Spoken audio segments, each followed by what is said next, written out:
Another round of applause for Dr. Messino, please.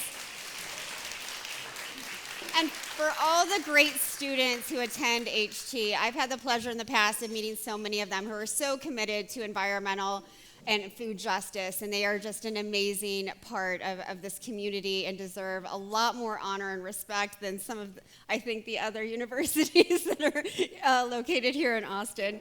So, sorry.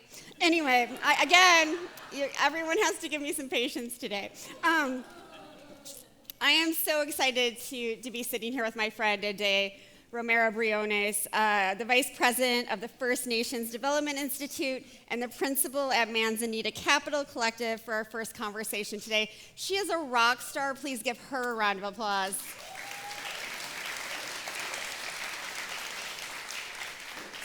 So A-Dae, we always have great conversations where I learn a lot. I am so excited to see you today. And so I think the first question should be just maybe a very general one about what is the state of our food system today from your perspective. We are in a post-pandemic era. We talked a lot during the pandemic. Things are changing, but where are we? Before we get into that, I do want to step back a little bit and talk about the HBCUs. I think there's a lot of history that we don't recognize within our food system, and one of those is the role of the HBCUs. So when we think about like how we're in America, we've had education. The HBU system was created for a very specific purpose, which was to educate Black freed slaves. But people don't know that during that same time, there was a lot of removal of indigenous people from their lands to other places, and one of the goals of that removal was assimilation. And so the government had to figure out, like, what does assimilation mean? How do we educate these Indian people who are considered wild and uncivilized? And the HBCUs were actually the first institutions to take in indigenous people, and the goal was to teach them farming. And so the HBCUs created a whole generation of not only indigenous American farmers, but Black American farmers. And really that's the start of like the food system education. And we see the results of that today. Yeah. I think when we talk about the state of the food system, like everything is connected, right? Our history is connected to present day. Our beautiful ancestors become the soil that eventually feeds our future. All of these things are connected, and we all enter the food system at some point in the cycle. Indigenous people, Black slaves from the HBCUs who went to get education in farming, like that was a disruption in how their very sophisticated food systems had already been built. It was a disruption. And we continue to see disruptions in the food systems that we're trying to make up for. So like when we think about where we are in our food systems, we all have to eat. We all have to interact somehow with the food and commodities and people that grow the food. What is missing is that not all of us really understand the history of the American food system. And that wholly influences like how we interact with it. We are so disconnected still. I mean, after years of books like The Omnivore's Dilemma and all of these other books written by white folks, we are still very disconnected from our food. What is your advice for helping us understand the history that has disconnected us from our food system? Most of us, even me in this room, feel very disconnected from the food and the hands that produce that food, that we eat every day. Yeah, I do think it's a very intentional disconnection. When you live in a capitalist system, the idea is like consumerism.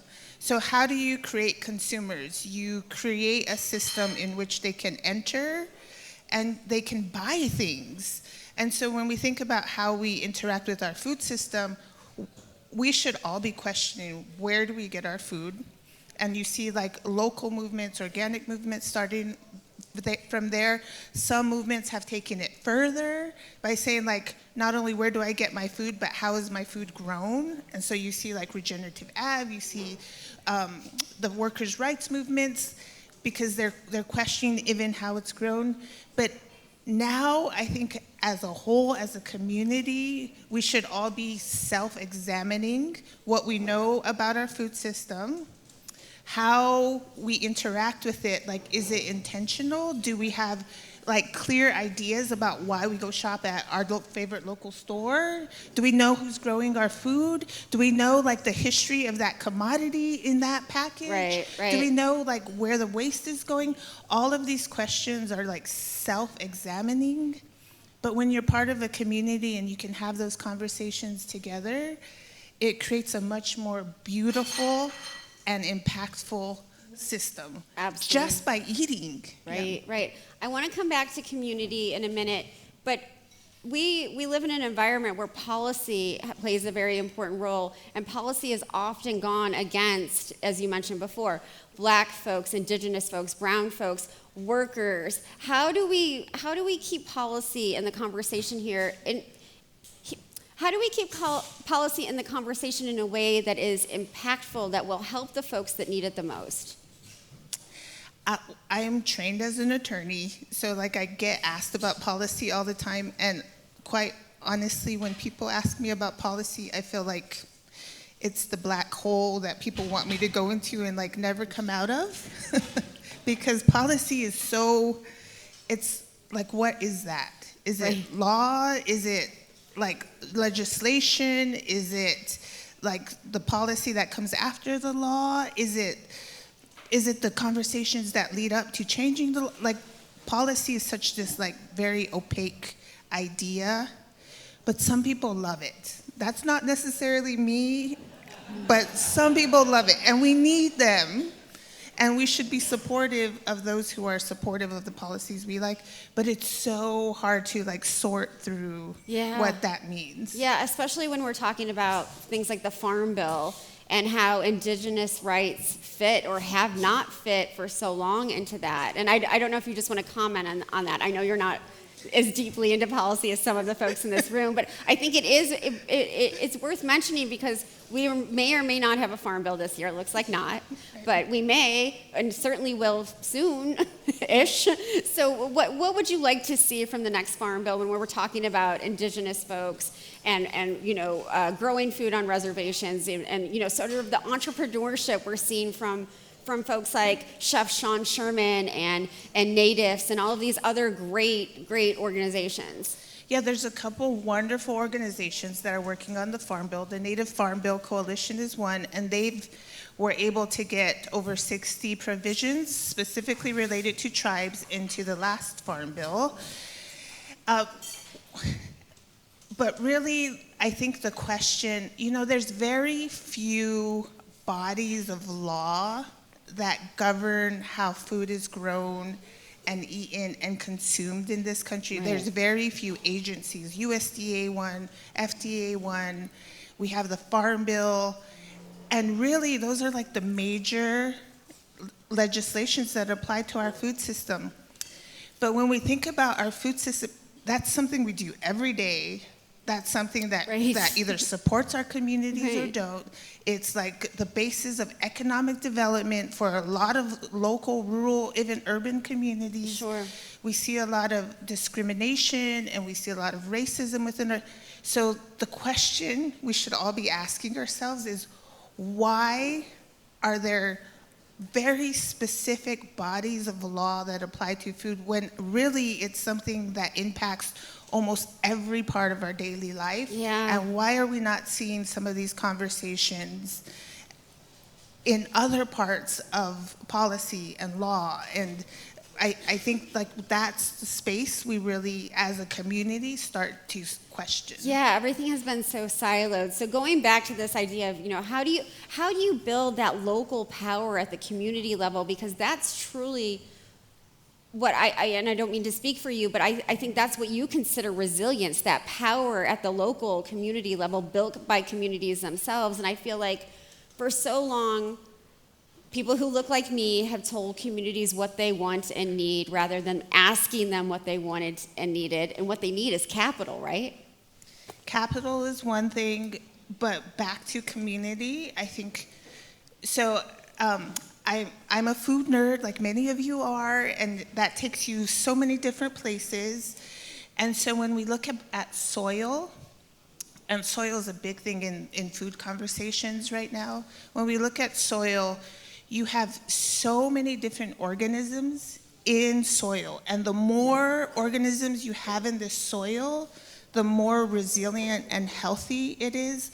Like, isn't that a beautiful model for like how we should be viewing our food systems? I love that. If it's diverse, if it's complex, it creates a resiliency in our soil, but apply that to our communities. And so when we have conversations that are wholly within just one community, or you walk into a room and you see just one shade of color in that community, or you walk into a field and you only see one crop being grown consistently for miles and miles, like that to me is a sign that there is a need for resiliency and diversity and complexity, and we should be figuring out as individuals how to increase that in all of those spaces. Yeah, we really do need diversity at all levels of the food system, whether it's diversity of people, plants, seeds, soil, etc. We just need more and more diversity. I want to talk about different kinds of funding models that would work better for Indigenous folks. I mean, I think funding and philanthropy is trying to change in a lot of ways, especially since the pandemic, but there are also, when applying for funding as any organization, there's a ton of paperwork. If you don't have the sort of mindset or skill set to understand, like, wow, I don't know how to put together these financial documents they need. What are different funding models do you think that can work? That is a very deep question, because there's so many places to take that one. Like, philanthropy is a result of a capitalist system, and we should be questioning, like, why that distribution ends up in philanthropy and is not within the system itself.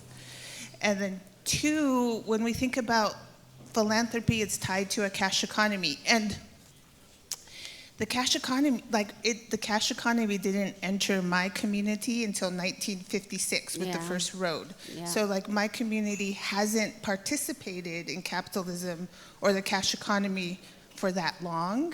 And yet we're having to figure out this system very quickly because otherwise we're subject to it. But because of that inexperience, like you can see places where capitalism and funding and the access to capital is very much a way to marginalize communities. Right. And in that marginalization, most people consider it a really bad thing. But when I look at my community or communities who have been left out of capitalism and haven't had access to capital, like we figure it out. We figure out systems so that we can take care of our people, so that our people eat, so that like we have access to what we need. It may not, and there's something to be said in that character. Yeah.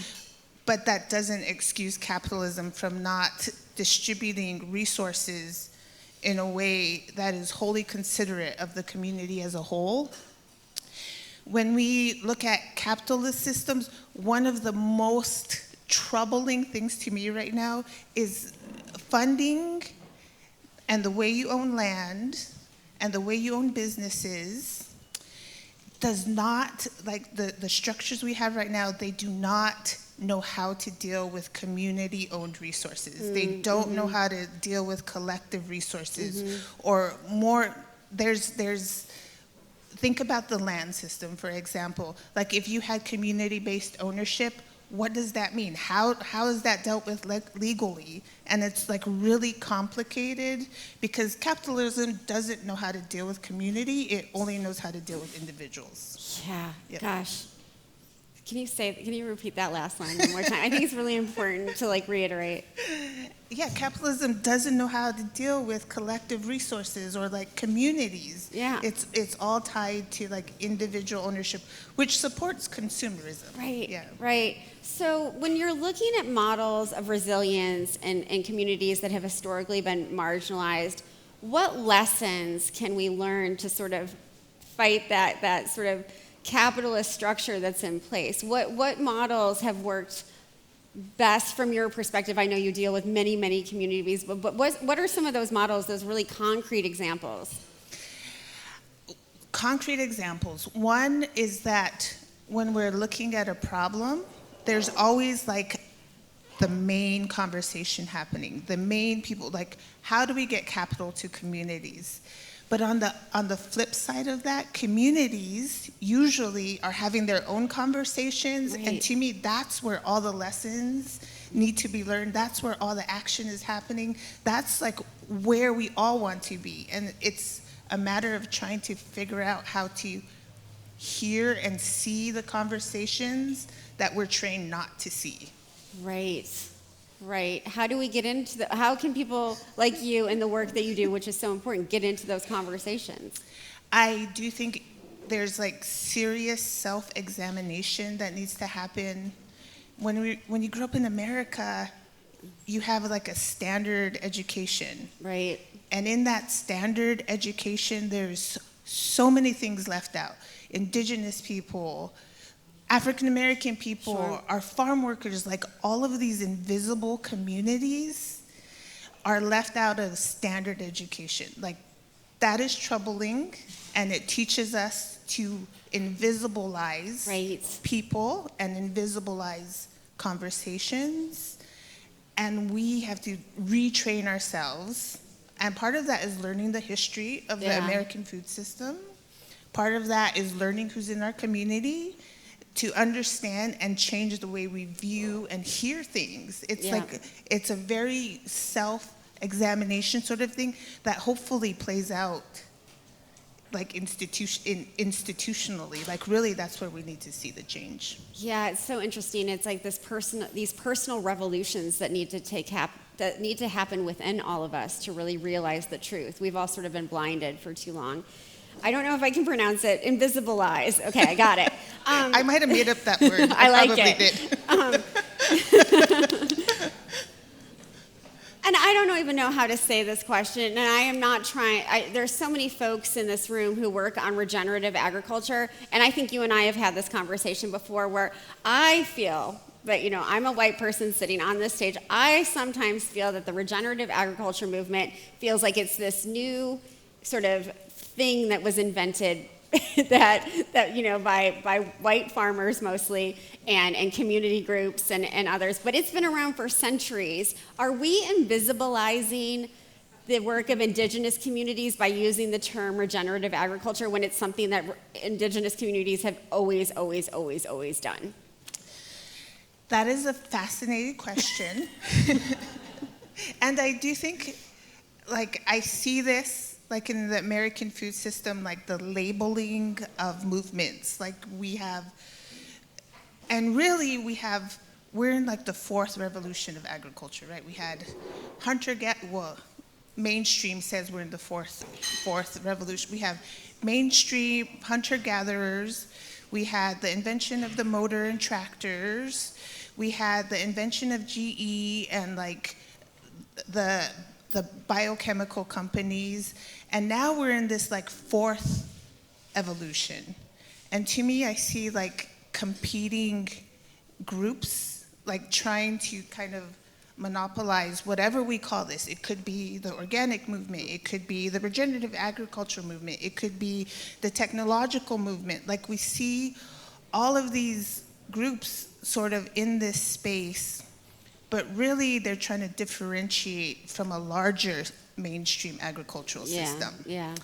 And so the regenerative ag movement is in there, and I wholly believe in the health of soil and wholly believe in community. But what I see is that it's really in a response to like mainstream practices. In indigenous agriculture, I feel like we predate all of those, and that we are solely put in the hunter-gatherer category, but really that category should be throughout all of the evolutions, because that's like listening to the land, that's responding to our environment, that's responding to our soil and responding to our people, and all of those would be labeled regenerative ag. Yeah. And the last comment I'll say about this is there is a young man named Sam Barr in the Pacific Northwest, and he works with soil, and he works as a tribal historic preservation officer, and I tell this story all the time, so if you've heard it, forgive me, but I'm going to tell it again. He works with farmers in the plow zone, which is like maybe the 18 inches of soil that farmers plow, and that's where you find a lot of artifacts, you find a lot of indigenous stuff in the soil. So when farmers go and plow, it comes up, and they call him to ask him, like, what is this? Yeah. And his response and his story to me is that they find the things that haven't disintegrated or haven't decomposed. And people, when you think about indigenous people who've been here for generations, their bodies have already decomposed. So they're digging up the artifacts that haven't decomposed, but really the indigenous people are the soil. Yeah. We are the land. And so when we think about healthy soil, I think about indigenous people and the longevity of those people on those lands. And when we think about regenerative ag and soil, there needs, to me, it speaks to the commitment that we all have to take to a place, to a land, to increase the health of that soil. It's really beautiful. Thank you. Thank you. In the few minutes we have left, I want to talk about the First Nations Development Institute and how you oversee the Stewarding Native Lands program, which is investing in lands for Indigenous communities. Can you just talk about it and explain what it is, and then tell people how they can get involved and donate money? Yes. First Nations Development Institute, visit us, firstnations.org. My job is to work with tribal communities, whether there be tribal governments or tribally led nonprofits throughout the mainstream continental United States, Alaska, and Hawaii. And we work solely on food and agricultural projects. A lot of them are not market-based agriculture. A lot of them may be considered like environmental justice, economic justice, food justice, but it's all about building community and food systems in tribal communities. So visit us. So important, so important. Call of action for this group of folks and the people who are listening online. Yes, we did a movie called Gather. Please watch that. I think it's still on Netflix.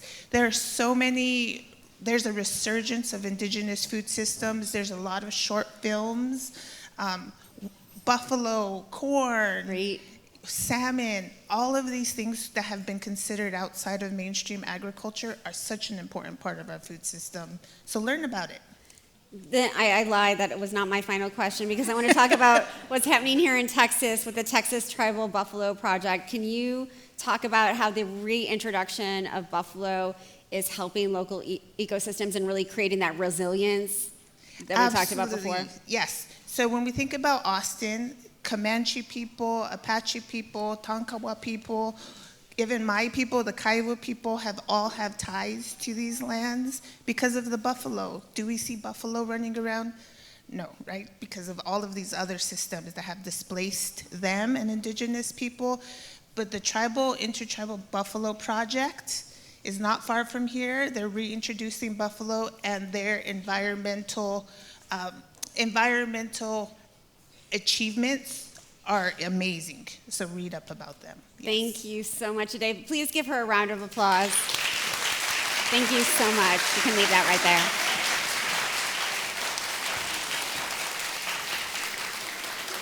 I just want to remind us all of what A-Dae said about learning real history, and that takes a lot of personal work on all of our behalfs. We need to do more of it. It needs to be something that's consistent. It's not something that happens one day or one seminar or one week or 1 year of our lives. It's a lifelong journey to learn more about the real history of the land and the United States and other countries as well. So